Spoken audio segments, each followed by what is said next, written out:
Brazen.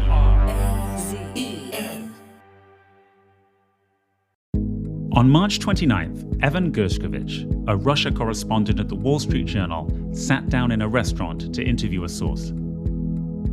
As a veteran reporter, it was something he'd done hundreds of times. But this interview would not be like others.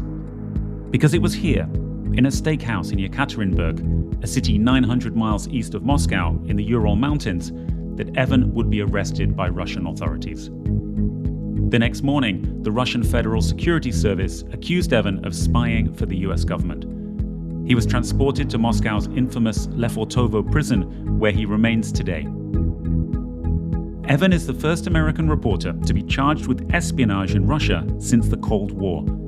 If convicted, he could face up to 20 years in prison. The US government says it's fighting to get him back, but the process could be a long one. And his best chance of coming home might be through a prisoner exchange. Reporter Nehal Wadika spoke with some of Evan's friends, colleagues, and mentors, who, along with his family and other loved ones, are petitioning for him to be released.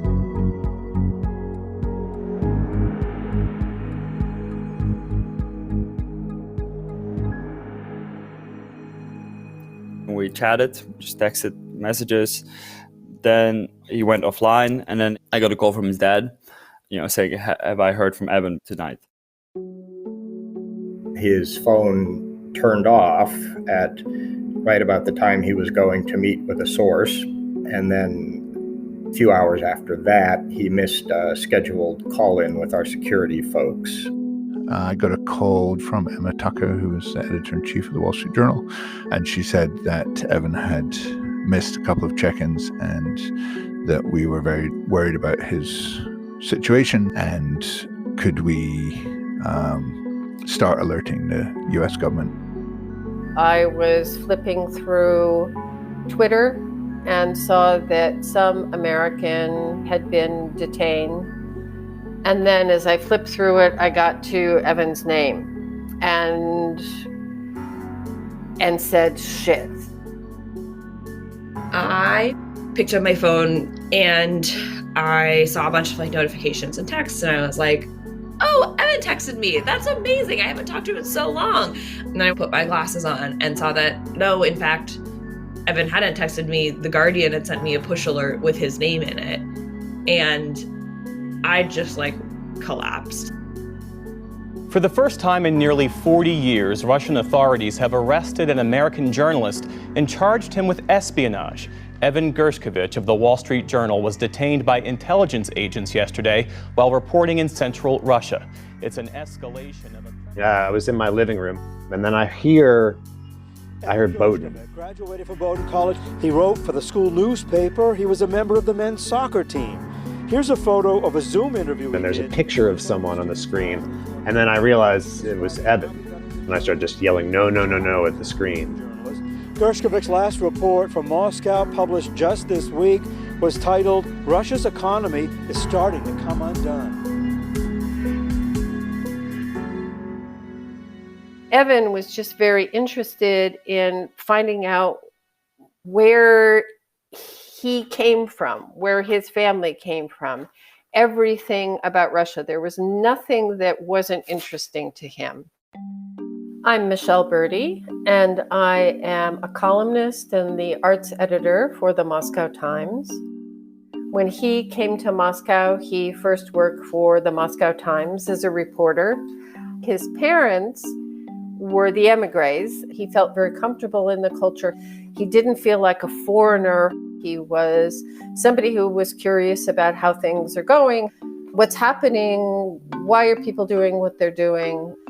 You could send him anywhere and he would go and he would enjoy himself while he was working on a story. He always wants to talk to you, always asks you questions, always has a genuine interest in how you're doing. My name is Piotr Sauer. I'm the Russia correspondent for The Guardian. And I met Evan in 2018, where we were both working at the Moscow Times. It was my first day on the job. I walked into the office and Evan greeted me with this massive smile. And from day one, he really took me under his wing and really showed me the ropes. I wouldn't be where I am today as a journalist if it wasn't for him. You can interview senior politicians and oligarchs, and then the next day you can interview, struggling artists or opposition leaders. That's something I learned from him early on, is just, to be as curious as possible and try to ask as many questions. We talked a lot about his parents. We shared a lot, and he had this very Soviet bringing up in a way, because, they moved from the Soviet Union.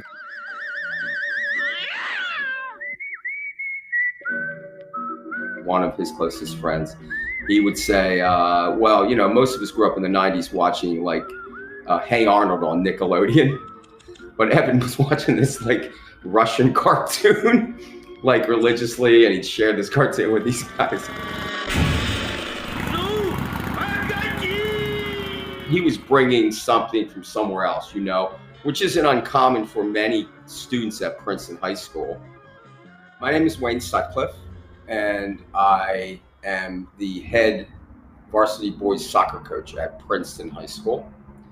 It's hard to describe how exciting it was and rewarding to be Evan's coach from 2006 to 2009 when he was a senior. I mean, soccer is a big deal at Princeton High School. He made the team as a freshman, and just a diehard soccer player and fanatic to, which he still is today. We didn't lose a lot of games during his days, but, we just couldn't get to the top in the state until he was a senior. It was like a storybook by the end of it. I'll never forget the last minute of the game. Evan winds up in the left side corner, and he just side volleyed that ball out 40 or 50 yards. We get it down to our front third and did what we needed to do, and we won the state championship. I mean, I can't tell you what that's like. The celebration, everything, the media are there, 3,000 people at the game. Evan's the captain of the team. He's holding the trophy, and the boys are parading around. It was like a mosh pit. They're jumping into the fans. We lived in the same college house. It was this really wonderful little corner of madness, usually in the best sense. But we were both right above where one of the main party rooms was. So sometimes we wouldn't be able to go to bed early. So we would be some of the last ones hanging out in the house. My name is Nora Biet Timmons. I am the deputy editor of the website Jezebel, and I am also a good friend of Evan's from college. Bowdoin is a really small college, and you just kind of know people. If Evan wasn't busy with work or academic work, he was socializing. He's one of the most gregarious, talkative people ever. Half the time I would see him and he'd be talking with someone I'd never met, whether it was a professor or student. We had been in a short fiction class together senior year, and I just had kind of was thinking about walking into class together and reading his short fiction, as which as a 22-year-old is a very intimate thing. And they were stories about, failed love. They were stories about difficult families. They were good stories. My name is Brock Clark, and I teach creative writing in English at Bowdoin College in Brunswick, Maine. I first met Evan. He took my introductory fiction workshop. That's a class of maybe 14 students. Most of them don't have any experience in writing at all. The way people get better is that they have a good sense of humor about what they're bad at, and they learn from those things rather than putting up a wall. And Evan was especially good at that. He was really interested in learning how he wasn't doing something well and how he might do it better. He's such a great journalist. And some of the things that make him a great journalist were evident in his fiction writing: his eye for detail, his ear for dialogue, his interest in how people's lives work and what people are afraid of and what their hopes are. He would go to these villages and just talk to humans, to just talk about their views on the war, or how they support the war, because even though their son is at risk of dying, on the front, he was able to take this giant concept that we all are reading a million stories on and actually put many faces on it. I read a fair amount about the war and really didn't see much else like that. I'm Elliot Brown. I, for the past year, have worked out of the Wall Street Journal's London bureau, and I cover finance here. What makes a good reporter is obviously like a sort of magic stew, and it's hard to really know what the secret sauce is, but he sort of has a lot of knowledge of history. And then he is just a gregarious chatterbox. I mean, he's a real chatty Cathy, but he has a fun smile on him and makes you feel heard. He set off and spent some years at the Moscow Times and then at AFP, and then he switched to the Journal not very long before the full-scale Russian invasion of Ukraine in February of last year. I'm Gordon Fairclough. I'm the Wall Street Journal's world coverage chief, and I'm based in London. There was a delay in the processing of his accreditation, so it would have been illegal for him to work in Russia. So we flew him out to London so that he could start working while waiting for his Russian paperwork to come through.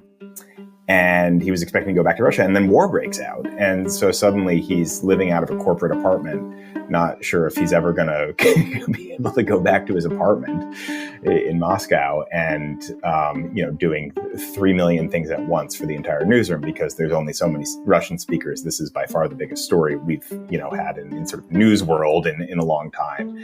And he's one of 3 people in our Moscow bureau. So sort of new to the Journal, new to war, and suddenly has one of the most important jobs at the paper. And then by the summer, I think things had sort of normalized enough that this was the new normal, and he and a few outlets from the Western press tiptoed back.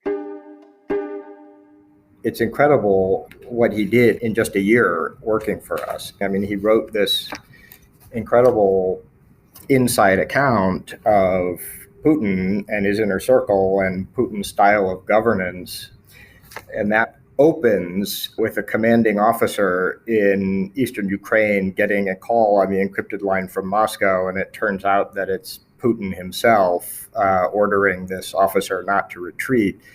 He was just an ingenious reporter. To my knowledge, the only Western correspondent who made it to the border of Belarus and Ukraine early in the conflict, and was the first to see and report on a really massive stream of Russian casualties coming back out across the border. And those were in the days of the war where we really did not have a very good grasp on what was going on. I think that really gave him a determination that Russian voices from inside wartime Russia were important for folks in the United States and the rest of the West to hear. Generally, I think he felt energized by these trips and liked going back. But on one of the last trips he did, he was reporting from near the front in Russia to go to some of the towns that had a lot of military personnel. All he said was he is eager to get out of here for a bit, which was uncharacteristic for him. Just got back from a trip to the place where folks from Bucha were, and he said grim stuff. He was talking to gravediggers, I think. He also found it depressing to go back in the sense that basically all his friends had left. He and I talked about risk related to Ukraine, and I was often, in a term he'd like, kvetching about the risk that journalists are taking by sending people to the front line in Ukraine. And he called me the Jewish mother of the newsroom. He was not naive about the risks of war reporting and the importance of it. I do take some solace in that he's a smart guy. He wasn't doing this just for the thrill. The family of Evan Gershkovich is speaking out in an exclusive interview with the Wall Street Journal.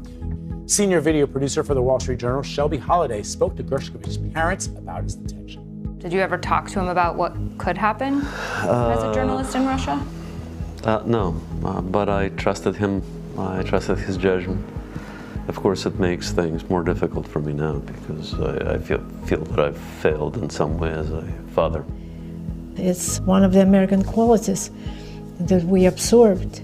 Be optimistic, believe in happy ending. That's where we stand right now. But I am not stupid.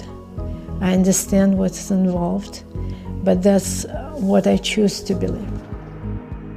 We saw him being brought into Lefortovo, which is a prison in Moscow, and was brought before a judge. There was a kind of independent human rights lawyer who was at the courthouse who sought to represent Evan. That lawyer was denied entry to the courtroom, and Evan was ordered held in jail pending investigation until the end of May. You can ask for bail, and if your bail is denied, you can appeal that decision. So we appealed the decision to deny him bail. That was heard by the Moscow City Court. American journalist Evan Gershkovich seen publicly today for the first time since his arrest in late March. Appearing stoic in a plaid shirt and jeans, his arms crossed, standing in a glass enclosure, as a Russian court denied... The first photo of him in this Russian courtroom in a glass box, smiling at presumably some reporters he knows as they took photos of him. That was hard. The photos from the courtroom were really, really tough. And because there's a screen in between you, it's kind of unnerving. You feel like detached from the thing you're feeling. You know, every time I see his face, I just get this feeling on a screen. I got this feeling of horror. They denied the bail request and ordered him to continue serving his time in Lefortovo prison. Near the center of Moscow, the walls of notorious Lefortovo imprison some of Russia's worst criminals and the Kremlin's bitterest critics. And now US reporter Evan Gershkovich, too, locked away here last month on charges of espionage he denies. We obviously try to communicate with him through the attorneys. You can send him letters. Everyone can send him letters, though it's quite a process. The letters need to be translated into Russian so that they can be read and censored by the Russian prison authorities. A group of Evan's friends have set up a sort of portal to get letters to Evan. There's a lot of energy. Earlier this week, we got the friends who were translating the emails said that I think it was 730 different people had written to him. I know other people are writing him every day, especially with like Met scores and Arsenal updates. Those seem to be the two big things he's asked for. We get books he's asking, the new David Grant book, signed by Mr. Grant, which is really nice of him. So he knows what's going on in the world. He knows that the world cares. But it is obviously not always clear whether your letter will reach Evan or not, because it is up to the prison censor to decide whether the letter is innocent or not. My name is Gulnoza Saeed. I work with the Committee to Protect Journalists. I had CPJ's work on Europe and Central Asia.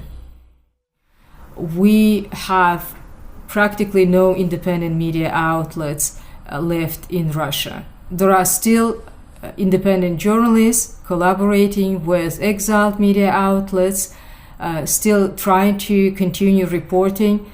They're very brave people because they know what the risks are, especially if they report on the war. Anybody who has anti-war views, anti-Kremlin views is at risk of lengthy prison term in Russia. So we are seeing the media blackout in Russia that is the worst since the collapse of the Soviet Union. Just yesterday, President Biden spoke with his family after the State Department officially designated Gershkovich as wrongfully detained. The State Department designation shifts Gershkovich's case to the Office of the Special Presidential Envoy for Hostage Affairs, a section focused on negotiating for the release of hostages and other Americans classified as wrongfully detained. Officials said the designation was reached with unprecedented I think National Security Advisors Jake Sullivan and Secretary of State Antony Blinken have been very vocal and demanding his release, that he should be returned to the United States. They've also been declarative that he was not a spy, which is obvious to us. And then we need to keep working with them to actually figure out how to get him back. I'm Paul Beckett. I'm the Washington Bureau Chief of the Wall Street Journal. Evan was accredited by the Russian Foreign Ministry to be a journalist there, and that's all he was doing. But given the bogus charges they brought against him and the public statements that they've said, they will go through a trial. The chances of him being found innocent when he is innocent are extremely slim. So we're looking into a lengthy prison term of up to 20 years, unless he will be exchanged for someone in a prisoner's exchange. Some Russian officials already made statements about who could be exchanged for Gershkovich, which makes it clear that they are going to use him as a bargaining chip. It's really very early stages. If you think of previous trials, Paul Whelan is probably the best example. He's also charged with espionage, and he's still there. And obviously he was under consideration when Brittany Griner was returned, but that didn't work out. Basketball star Brittany Griner now heading home as part of a prisoner swap with Russia. In exchange for Griner, the U.S. released a convicted arms dealer known as the Merchant of Death, Victor Bout. President Biden says she is in good spirits. He also reiterated his administration's commitment to bringing home other wrongfully imprisoned Americans, including retired Marine Paul Whelan, who is still detained in Russia. So, we know that this can be a long time. And I think for the moment, the government, as far as we know, are just trying to figure out how we might shorten that timeline. And we have to wait for that process to unfold, rigged as we consider it to be. And the Russians have said they want to go through that process before they talk about any kind of prisoner swap.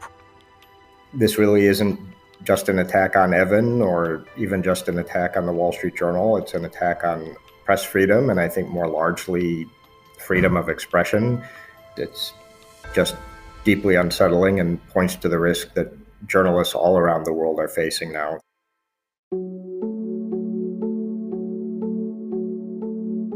In recent years, the numbers of killed and jailed journalists have been record high. In December 2022, when we conducted the most recent prison census, at least 363 journalists were jailed in direct retaliation for their journalism around the world.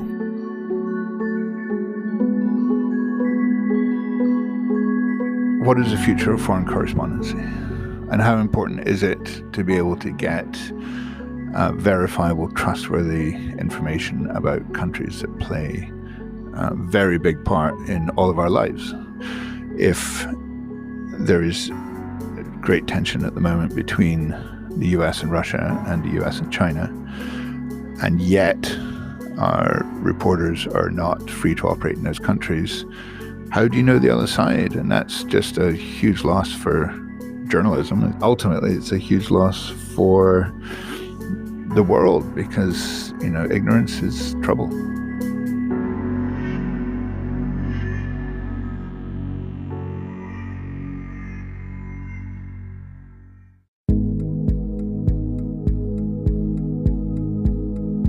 Thank you for listening to this special episode by Project Brazen.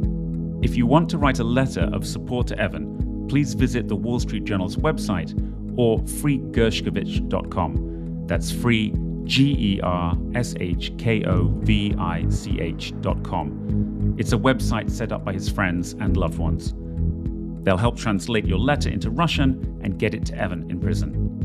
This episode was reported by Neha Wadika, with production by Susie Armitage and Megan Dean, and sound design by Claire Urban. Finally, we've asked Evan's friends and colleagues to share their own messages for Evan, and we hope that he'll hear them soon.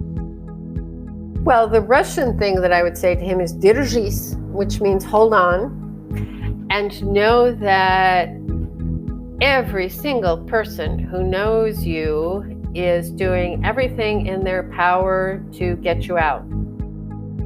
But I wanted to say that, first of all, we're not obviously giving up on you, and I want to say I'm very proud of you. So many people have come out to say what you've meant to them, both professionally and personally, and that you've achieved this in 31 years. That's just ridiculously incredible. Hey, Evan. It's Brock. Miss you and thinking a lot about you. This is going to sound generic and lame, but everyone's thinking about you here. Your face is plastered on posters all across campus, in my office, everywhere. Yeah, we'll miss you, and we'll want you home soon. And hang in there. There's a huge number of people working very hard to bring you home, bring you back to your parents, and bring you back to the newsroom. You are an extraordinary young person, and you've shown that your whole life. I saw that so many times over the 4 years that you played soccer for Princeton High School under the most challenging circumstances. And I'm confident in saying, Evan, that you're handling this situation as well as you would have handled any situation under a lot of pressure when you were wearing that blue jersey. Stay strong. I know you're the right guy to do that, and keep smiling where you can. And I'm really looking forward to giving you a hug one day. And you can't gain weight or lose weight because I have your Uniqlo pants that you just had tailored, so don't screw that up.